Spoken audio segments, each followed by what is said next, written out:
Well, it's going to be a little bit out of time because I already started a little bit, but this here is a 250 gallon propane tank. I found it down the street.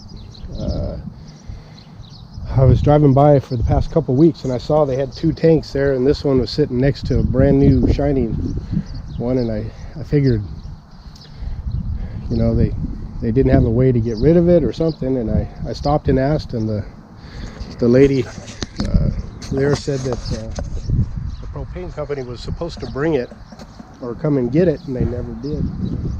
So I stopped by there and I asked her, took the trailer, loaded it up.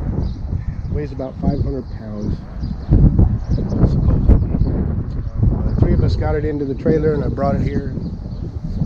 I'm starting on it. It's 30 inches around, 8 feet wide or long, 3 inches. And a couple of weeks ago, about a month ago, I saw this trailer on Craigslist. The guy was selling it for 150. I offered him 125 and he took it. So it looks like it was at least it was converted into some kind of a motorcycle trailer. But it's got a pretty cool torsion axle with springs on the outside of it. It's kind of weird. I've never seen them with the springs wrapped around the outside like that. But anyway, this is where I plan to put that thing once I get it done. It's pretty cool. It's got a good spring. I've never seen a vehicle with only 4 lugs though. So I'm gonna I gotta find out and make sure this thing can hold, you know, at least 1,000 pounds. So I'm figuring that thing's the smoker is gonna weigh more than that by the time it's done. So that's the start of what we're doing. Here it is again. Boy, it's been stinking. That stuff smells.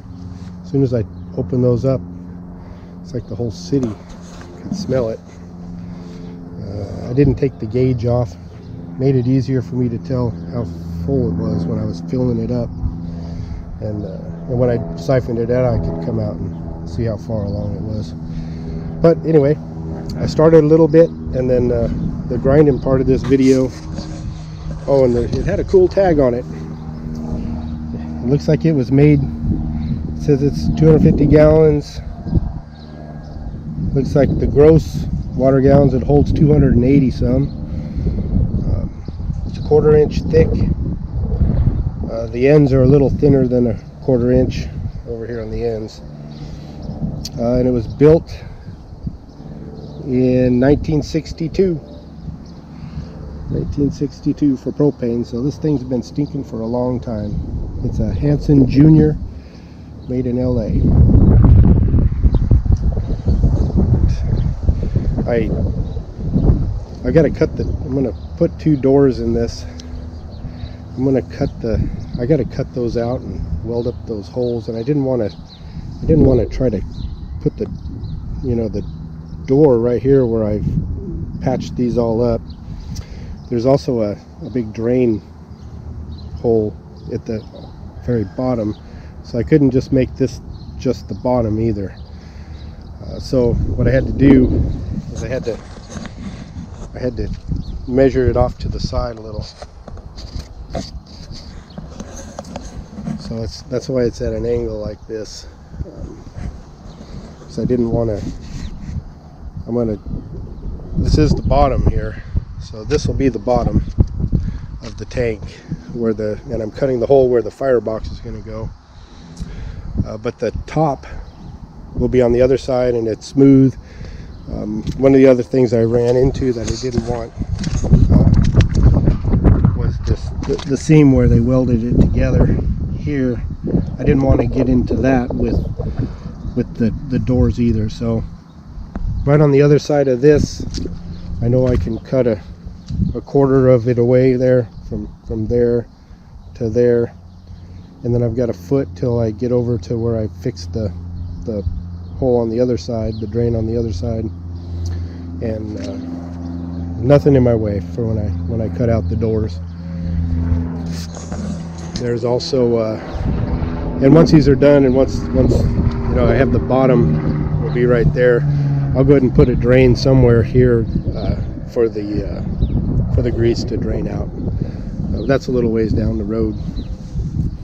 So that's how far we are. Okay guys, it's time to cut open this tank. I got the valves all unscrewed out of it.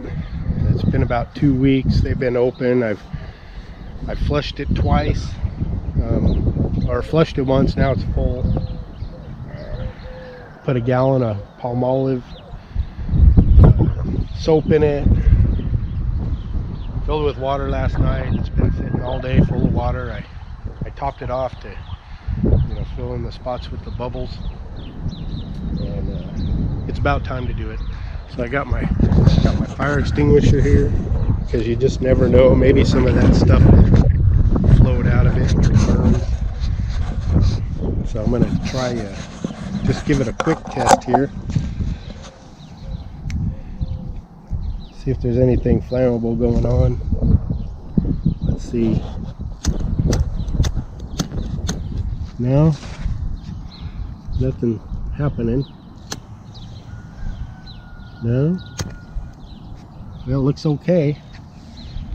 No geysers shooting up out of there, and we're still here now. So I did a little trimming around it. I cut this. Where'd you go?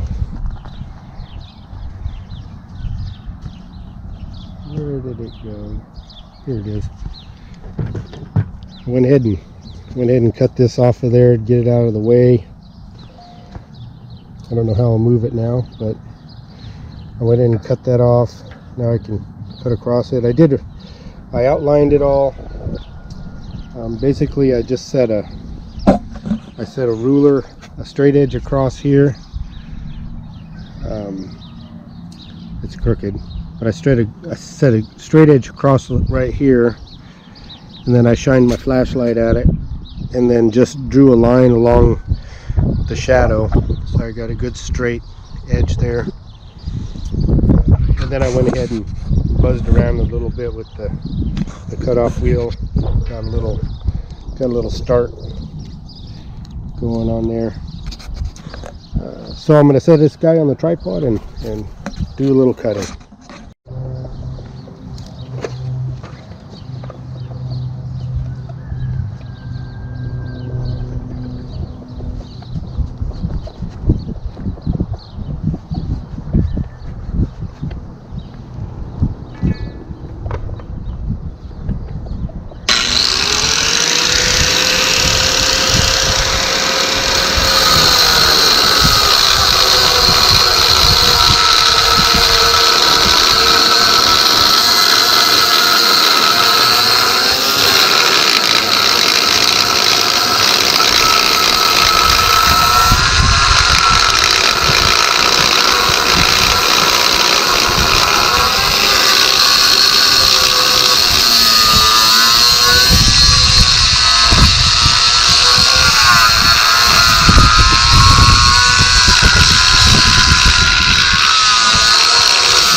Well, I almost got done with that last night, but I had to stop and go pick somebody up at the airport.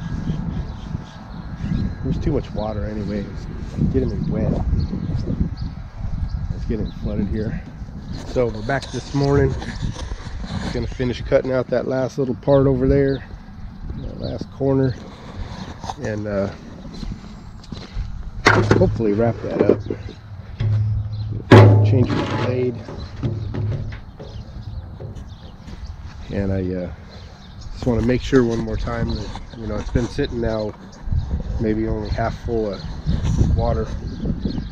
Make sure that we don't got flames. Let's see what happens here.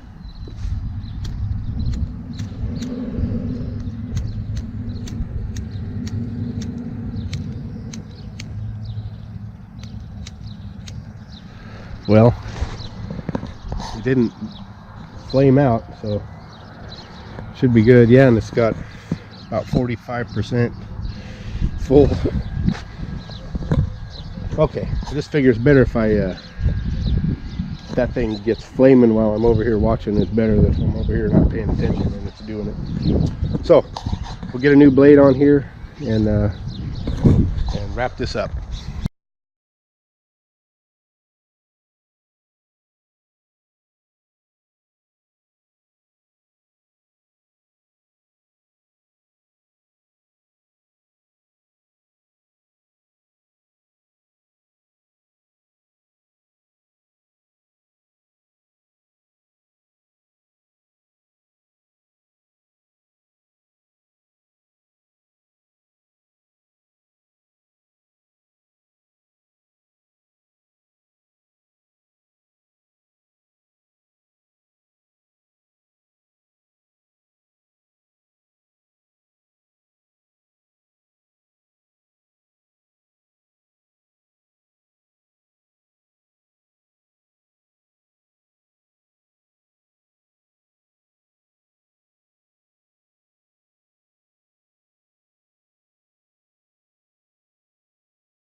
Cut right on the edge of it.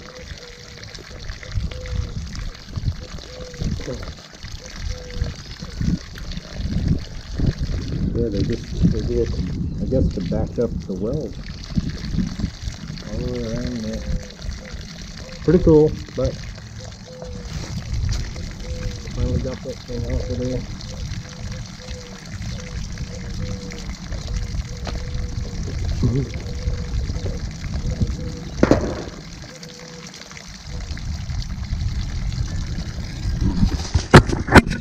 So I think that'll be the end of this video.